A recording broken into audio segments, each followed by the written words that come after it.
आप हंस रहे हैं, लेकिन ये गंभीर बात है। और क्या गंभीर बात है। शर्म करो।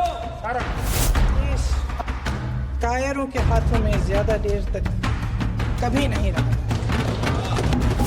ये देश उठेगा, ये देश लड़ेगा, सत्य मांगेगा, सत्यमेव जयते। जय हिंद।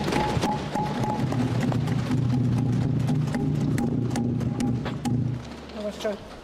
माननीय अध्यक्ष महोदय जी, आज आपने मुझे इस सभा में बोलने का मौका दिया, इसके लिए मैं आपकी बहुत बहुत आभारी हूँ।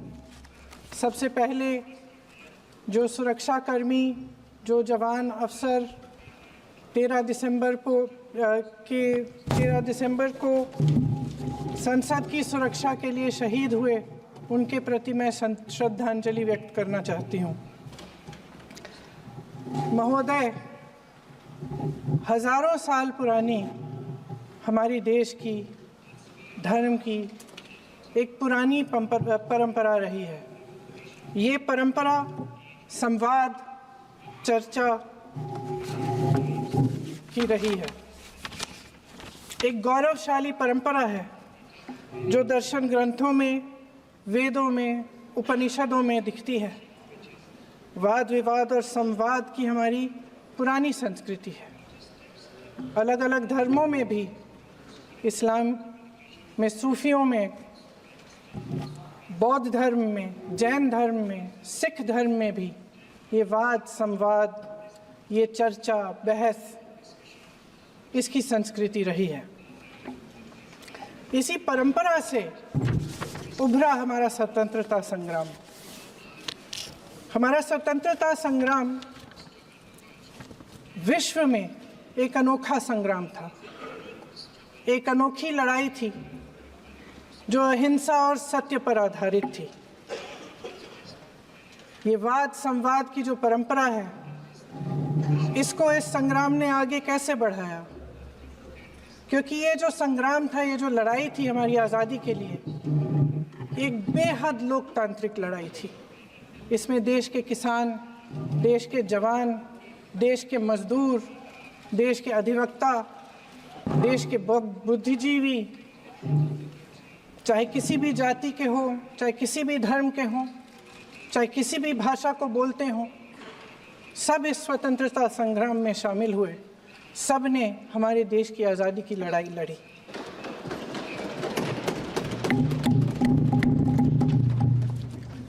और उसी आज़ादी की लड़ाई से एक आवाज़ उभरी जो हमारी देश की आवाज़ थी। वो आवाज़ ही आज हमारा संविधान है। साहस की आवाज़ थी, हमारी आज़ादी की आवाज़ थी, और उसी की गूंज ने हमारे संविधान को लिखा और बनाया। ये सिर्फ एक दस्तावेज नहीं है। बाबा साहेब अम्बेडकर, मौलाना आज़ाद जी, राजगोपालाचारी जी और जवाहरलाल नेहरू जी और उस समय के तमाम नेता, जैसे आपने कहा, इस संविधान को बनाने की जो कार्य में सालों के लिए जुटे रहे। हमारा संविधान इंसाफ, उम्मीद, अभिव्यक्ति और आकांक्षा की वो ज्योत है जो हर हिंदुस्तानी के दिल में जलती है। अध्यक्ष महोदय, इस ज्योत ने हर एक भारतीय को ये पहचानने की शक्ति दी कि उसे न्याय मिलने का अधिकार है, कि उसमें अपने अधिकारों के लिए आवाज़ उठाने की क्षमता है, कि जब वो आवाज़ उठाएगा तो सत्ता को उसके सामने झुकना पड़ेगा। इस संविधान ने हर एक देशवासी को ये अधिकार दिया कि वो सरकार बना भी सकता है और सरकार बदल भी सकता है। ये ज्योत जो हर हिंदुस्तानी के दिल में जलती है, उसने हर हिंदुस्तानी को ये विश्वास दिया कि देश की संपत्ति में, देश की दौलत में, संसाधनों में उसका भी हिस्सा है कि उसे एक सुरक्षित भविष्य की उम्मीद का अधिकार है, कि देश बनाने में भी उसकी भागीदारी है। उम्मीद और आशा की ये ज्योत मैंने देश के कोने कोने में खुद देखी है। उन्नाव में मैं एक रेप पीड़िता के घर गई, उसे जलाकर मार डाला था। वो शायद 20-21 साल की होगी। हम सब के बच्चे हैं।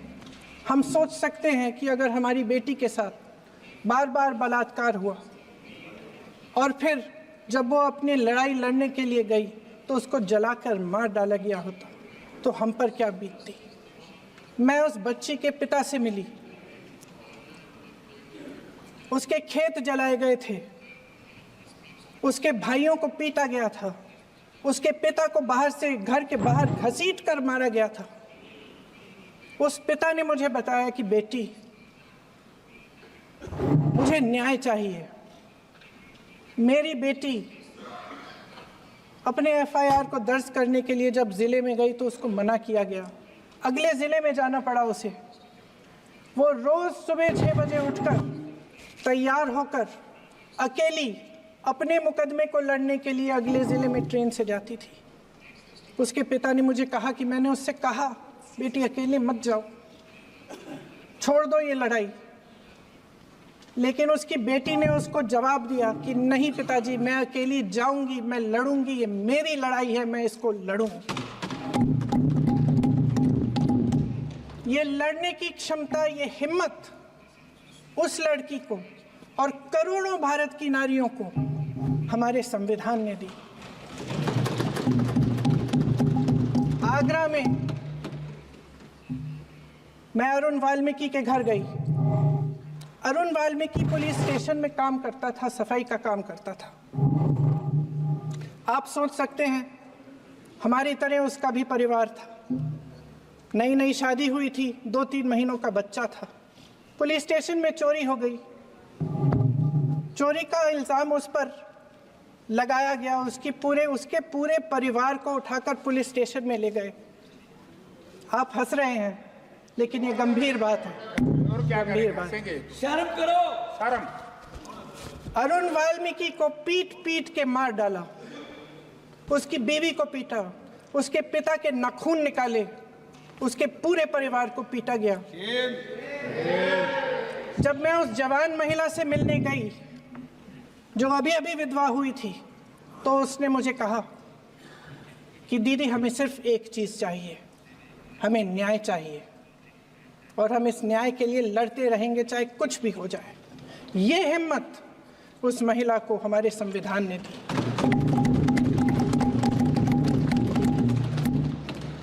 संभल के कुछ लोग आए थे हमसे मिलने जो मृतकों के परिवार के सदस्य थे। उसमें 2 बच्चे थे, अदनान और उजैर।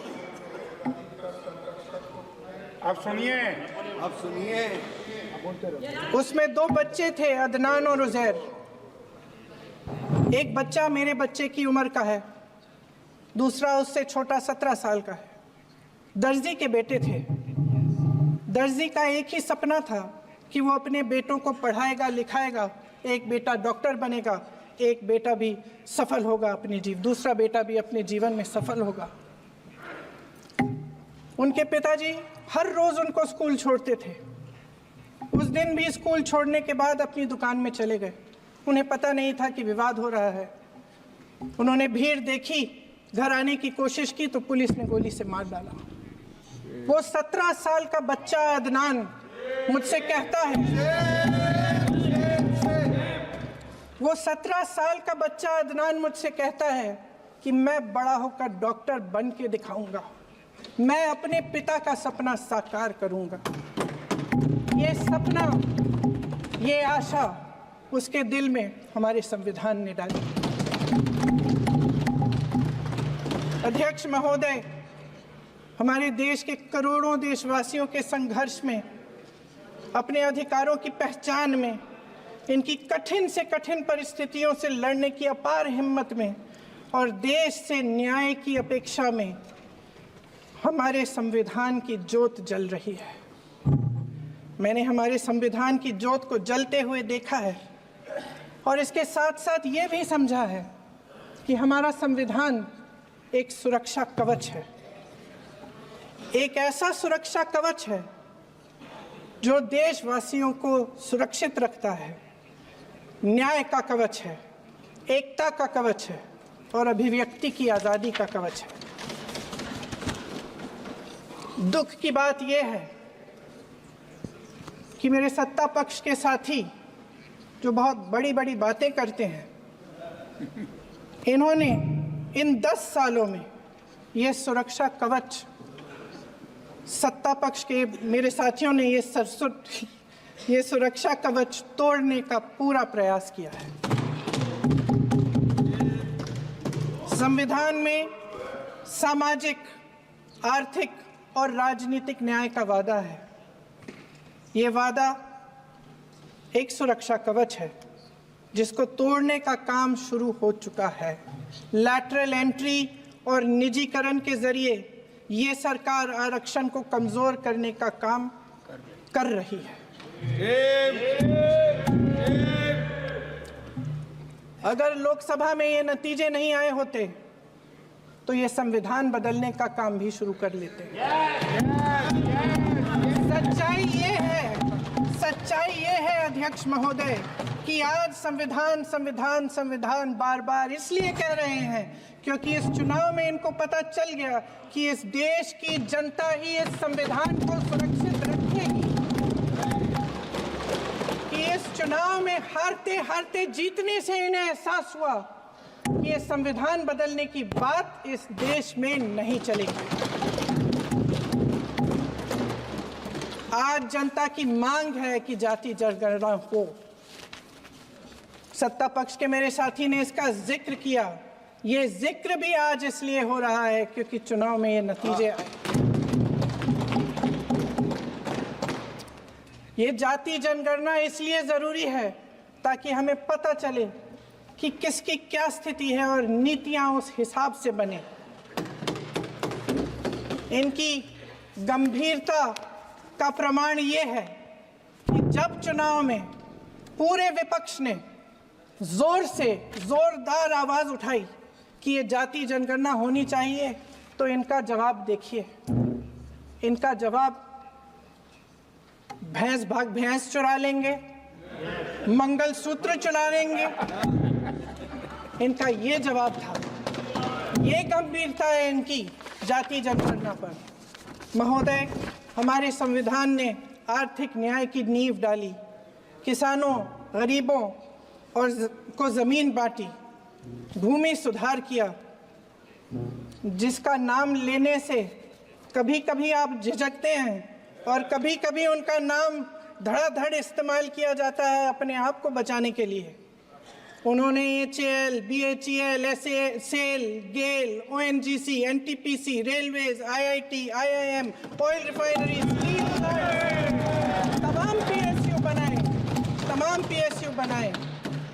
अध्यक्ष महोदय, उनका नाम पुस्तकों से मिटाया जा सकता है, उनका नाम भाषणों से मिटाया जा सकता है, लेकिन जो उनकी भूमिका रही इस देश की आज़ादी के लिए और इस देश के निर्माण के लिए, वो इस देश में से कभी मिटाया नहीं जा सकता। 75 सालों में जनता का भरोसा रहा कि नीतियां बनेंगी तो जनता की भलाई के लिए बनेंगी। जल जंगल जमीन का अधिकार मिला आदिवासी भाई बहनों को। इंदिरा जी ने बैंकों का राष्ट्रीयकरण करवाया, खदानों का राष्ट्रीयकरण कराया। कांग्रेस और यूपीए की सरकारों में शिक्षा का, भोजन का अधिकार मिला। 75 सालों में जनता का भरोसा मिला। पहले संसद चलती थी तो जनता की उम्मीद होती थी कि सरकार महंगाई और बेरोजगारी पर चर्चा करेगी, कोई उपाय निकालेगी, कोई रास्ता निकालेगी। लोग मानते थे कि अगर कोई नई आर्थिक नीति बनेगी तो देश की अर्थव्यवस्था को मजबूत बनाने के लिए बनेगी, तो भारतीय बाजार को मजबूत बनाने के लिए बनेगी, उनके भविष्य को मजबूत बनाने के लिए बनेगी। किसान और आदिवासी भाई बहन भरोसा करते थे कि यदि ज़मीन के कानून में संशोधन होगा तो उन्हीं की भलाई के लिए होगा। आप नारी शक्ति की बात करते हैं। आज चुनाव की वजह से शायद इतनी बातचीत हो रही है नारी शक्ति के बारे में, क्योंकि हमारे संविधान ने महिलाओं को ये अधिकार दिया, उनकी शक्ति को परिवर्तित किया वोट में। और आज आपको पहचानना पड़ रहा है कि महिलाओं के बिना, कि नारी शक्ति के बिना ये सरकारें नहीं बन सकती हैं। इसीलिए आज आप नारी शक्ति की बातें दोहरा रहे हैं। जो आप नारी शक्ति का अधिनियम लाए हैं उसको लागू क्यों नहीं करते? वो 10 साल बाद लागू क्यों होगा? क्या आज की नारी 10 साल इंतजार करेगी उसके लागू करने के लिए? क्या बात है, क्या बात है।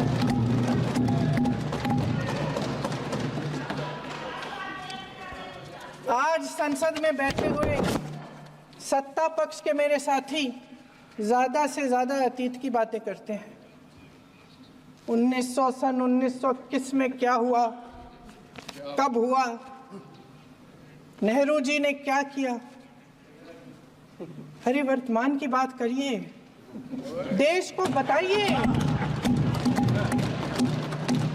आप क्या कर रहे हैं, आपकी जिम्मेदारी क्या है? कि सारी जिम्मेदारी जवाहरलाल नेहरू की है। अध्यक्ष महोदय जी, ये सरकार आर्थिक न्याय का सुरक्षा कवच तोड़ रही है।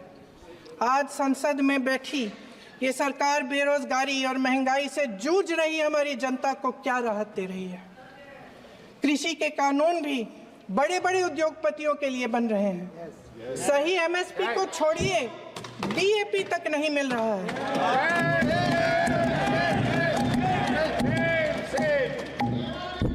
वायनाड से लेकर ललितपुर तक इस देश का किसान रो रहा है। आपदा आती है तो उसको कोई राहत नहीं मिलती। भगवान भरोसे है आज इस देश का किसान, उसको छोड़ दिया गया है। आज हिमाचल में देखिए, जितने भी कानून बने हैं वो सब बड़े बड़े उद्योगपतियों के लिए बन रहे हैं।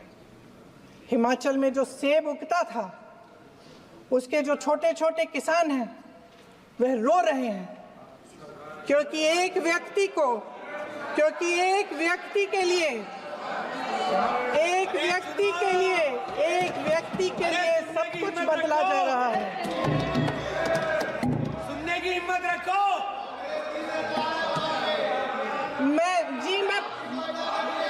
अध्यक्ष महोदय जी, अध्यक्ष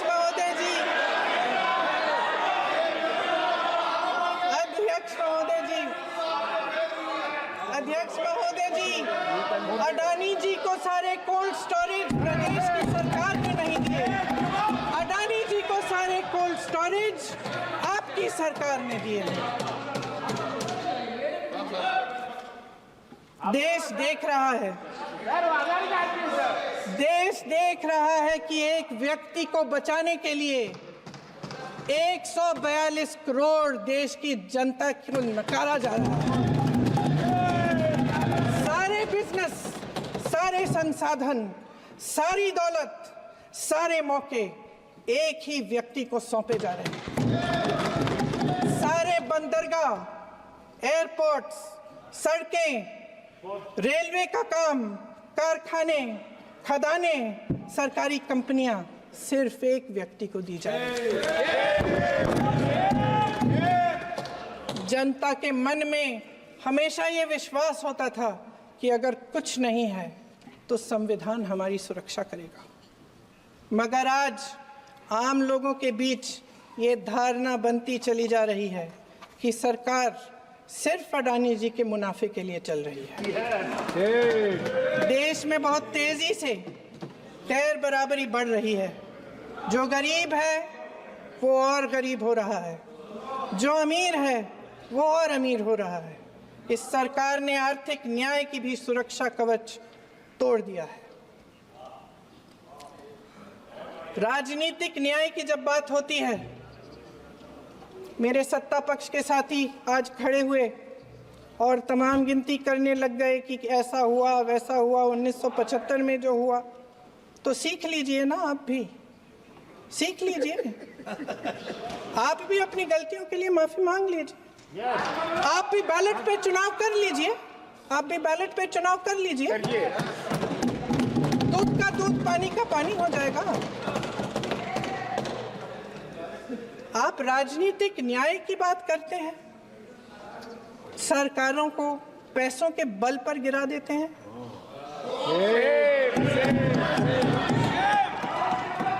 मेरा आग्रह है कि अपन संविधान में सकारात्मक बोले।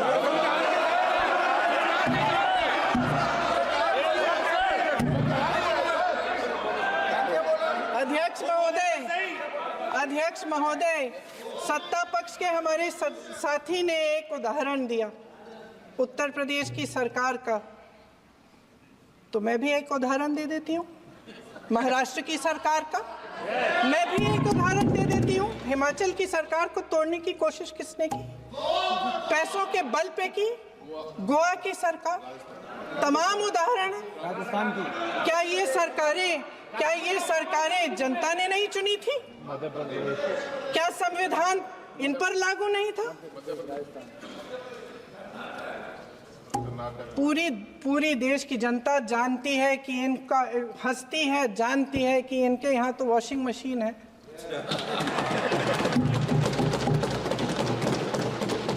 तो यहाँ से वहाँ जाता है, वो धुल जाता है।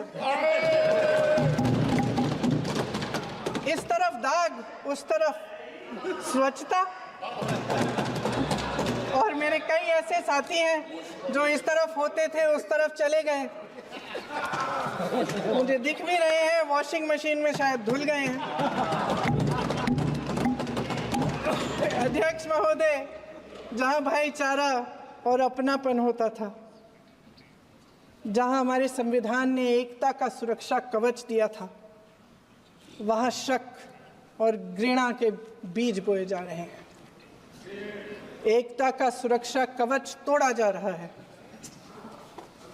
प्रधानमंत्री जी यहाँ सदन में संविधान की किताब को यूं माथे से लगाते हैं, लेकिन संभल में, हाथरस में, मणिपुर में जब न्याय की गुहार आती है, उठती है, तो उनके माथे पे शिकन तक नहीं आता।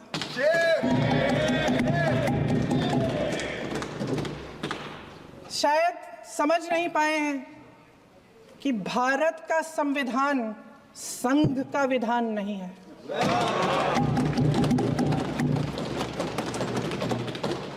भारत के संविधान ने हमें एकता दी, हमें आपसी प्रेम दिया। उस मोहब्बत की दुकान जिस पर आपको हंसी आती है, उसके साथ करोड़ों देशवासी चले।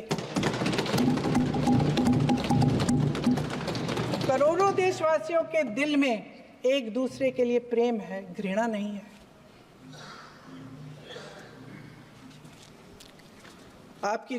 इनकी जो विभाजनकारी नीतियां हैं, उसका नतीजा हम रोज देखते हैं। राजनीतिक फायदे के लिए संविधान को छोड़िए, देश की एकता को भी ये रख नहीं सकते, इसकी सुरक्षा नहीं कर सकते। हमने संभल में देखा, मणिपुर में देखा। दरअसल इनका कहना है कि अलग अलग इस देश के अलग अलग हिस्से हैं, लेकिन हमारा संविधान कहता है कि ये देश एक है और ये देश एक रहेगा। जहां खुला विवाद होता था, अभिव्यक्ति का सुरक्षा कवच होता था, इन्होंने भय का माहौल पैदा किया है। सत्ता पक्ष के मेरे साथी अक्सर 75 सालों की बात करते हैं, लेकिन इन 75 सालों में ये उम्मीद, आशा, ये अभिव्यक्ति की ज्योति कभी थमी नहीं, कभी बुझी नहीं। इस देश की जनता ने खुलकर आलोचना की, निडर होकर धरने किए, प्रदर्शन किए। जब जब जनता नाराज हुई तब तब सत्ता को ललकारा, उसे चेतावनी दी, बड़े से बड़े नेताओं को कटघरे में खड़ा किया, उनसे जवाब मांगा, न्याय मांगा। इस देश के छोटे छोटे से नुक्कड़ की दुकानों में, चाय की दुकानों में, इस देश के घरों में, गलियों में, मोहल्लों में, अखबारों में, प्रकाशन घरों में, न्यायपालिकाओं में चर्चा कभी बंद नहीं हुई। लेकिन आज ये माहौल नहीं है। आज जनता को सच बोलने से डराया जाता है, धमकाया जाता है। पत्रकार हो या विपक्ष का नेता हो या किसी यूनिवर्सिटी का प्रोफेसर हो, छात्र संघ हो या कर्मचारियों का संगठन हो, सबका मुंह बंद कराया जाता है। किसी पे ईडी, किसी पे सीबीआई, किसी पे इनकम टैक्स,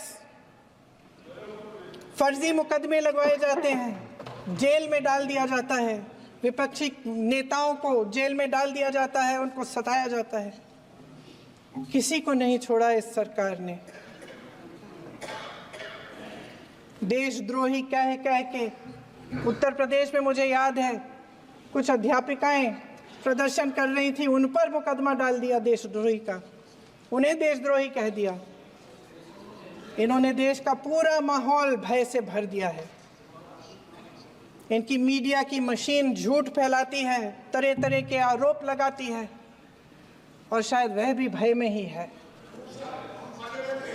महोदय, मैं इस सदन को याद दिलाना चाहती हूँ कि ऐसा डर का माहौल देश में अंग्रेजों के राज में था। जब इस तरफ बैठे हुए गांधी की विचारधारा वाले लोग आज़ादी की लड़ाई लड़ रहे थे और उस तरफ वाली विचारधारा वाले लोग भय में रहकर अंग्रेजों के साथ साठ-गांठ कर रहे थे। लेकिन अध्यक्ष महोदय, भय का भी अपना स्वभाव होता है।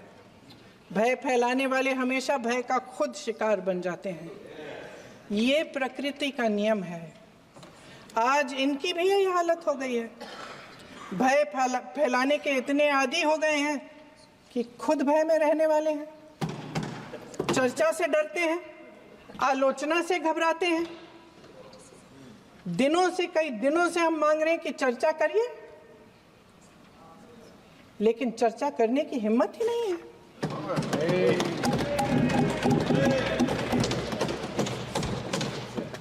एक कहानी होती थी अध्यक्ष महोदय, शायद बचपन में आपने भी सुनी होगी। राजा भेष बदलकर बाजार में आलोचना सुनने जाता था। ये सुनने जाता था कि प्रजा मेरे बारे में क्या कह रही है, मैं सही रास्ते पे चल रहा हूं कि नहीं। लेकिन आज का राजा, भेष तो बदलते हैं आज के राजा, शौक तो है उनको भेष बदलने का, लेकिन न जनता के बीच जाने की हिम्मत है और ना आलोचना सुनने की।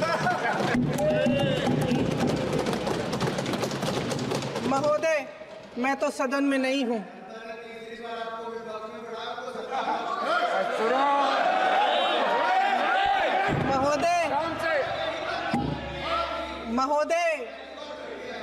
महोदय, जनता में बहुत विवेक है, ये सही है।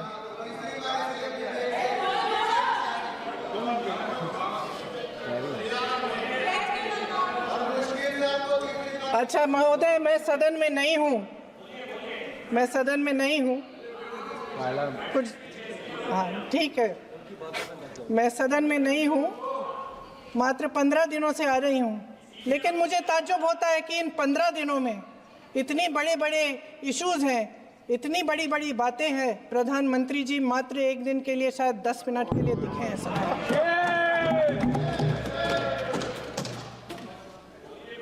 बात यह है अध्यक्ष महोदय जी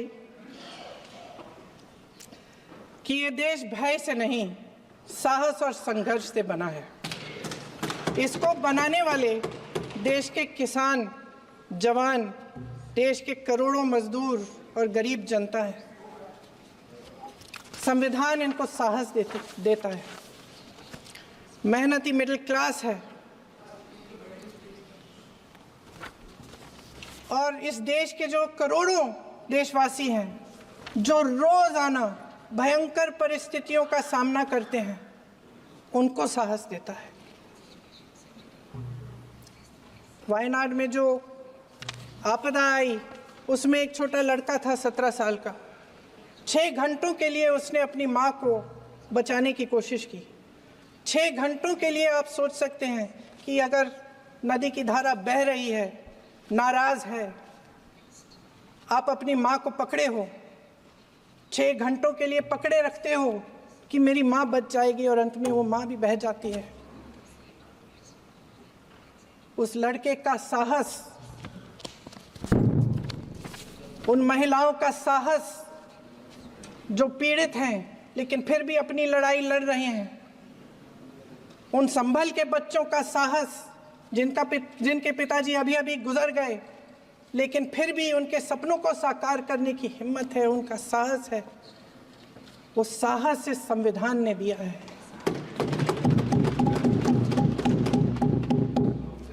वो आत्मविश्वास इस संविधान ने दिया है। ये देश भय से नहीं चल सकता, ये देश साहस से ही चलेगा। भय की भी सीमा होती है, और जब वो सीमा पार हो जाती है, जब किसी को इतना दबाया जाता है कि उसको लगने लगता है कि अब मेरे पास खोने के लिए कुछ नहीं है, तब उसमें एक ऐसी शक्ति पैदा होती है जिसके सामने कोई कायर खड़ा नहीं हो सकता। ये देश कायरों के हाथों में ज्यादा देर तक कभी नहीं रहा है। ये देश उठेगा, ये देश लड़ेगा, सत्य मांगेगा, सत्यमेव जयते। जय हिंद।